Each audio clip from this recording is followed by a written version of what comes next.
After being wrongly convicted in Russia, Wall Street Journal reporter Evan Gershkovich has been released as part of the largest and most complex East-West prisoner swap since the Cold War. The reporter, who spent 491 days locked up on false espionage charges, landed back in the US with fellow journalist Alsu Kumasheva and former Marine Paul Whelan, two other victims of Russia's hostage diplomacy. Toughest call on this one for other countries, because I asked them to do some things that were against their immediate self-interest, and really very difficult for them to do. I don't buy this idea that you're going to let these people rot in jail because other people may be captured.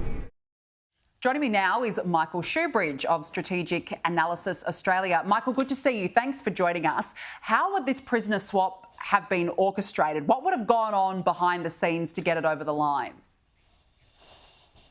Well, I think the big thing was, well, it was negotiated intelligence agency to intelligence agency. So the CIA talking with their Russian counterpart, the FSB, the old KGB. And the real breakthrough seems to have been working out what Putin wanted and realising this wasn't going to be a one-for-one swap. So in the end, America got the Wall Street journalist, reporter, a former Marine and 14 Russian dissidents, and Putin got an FSB assassin and 7 Russian spies. Well, I mean, look, it's good to see that they finally got out. What sort of conditions would Evan and the others have been facing in Russia? Well, anyone that's seen movies about former Soviet gulags would know what modern Russian prisons look like. The level of brutality, mistreatment and neglect in some of them is designed to kill the inmates. And you've got Russian prisoners volunteering to be in the meat grinder of the Ukraine war instead of being in prison. That's the kind of conditions we're talking about.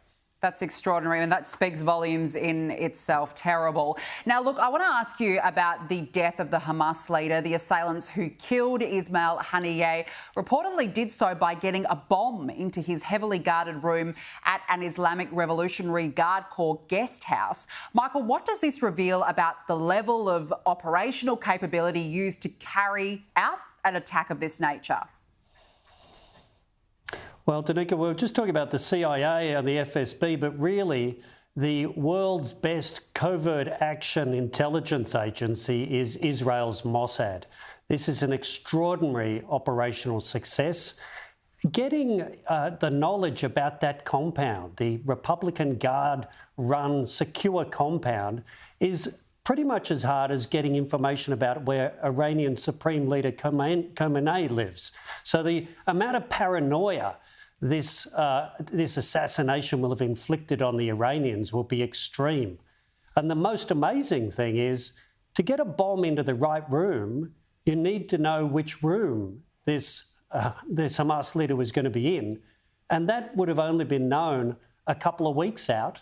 An operation like this, you need to get the building plans, you need to cultivate sources. We're talking about years or months, and then some extremely valuable last-minute operational intelligence. Well, that was going to be my next question. I mean, how much planning would have gone into actually being able to penetrate an Islamic Revolutionary Guard Corps facility? Well, as much as getting to Iran's supreme leader, and that's the thing that'll be sending shockwaves into Tehran right now. If Mossad could do this, then any Iranian leader or any other terrorist visitor is obviously at risk. Because you've got to understand the building and its layout. You've got to get a guest list. You've got to get access to the building. You've got to be able to smuggle an explosive device in, and it's all got to be undetected and able to be detonated when you know the person's in the room. It's an extraordinary orchestration of very precise intelligence with a devastating effect. Yeah, absolutely. I mean, the planning and the precision is just extraordinary. Now, former Chief of Army Peter Lee has told The Australian that the country has become a strategic liability to the US, arguing that the nation's military is stretched too thin and unprepared to fight at short notice. Do you agree? Well, he's right.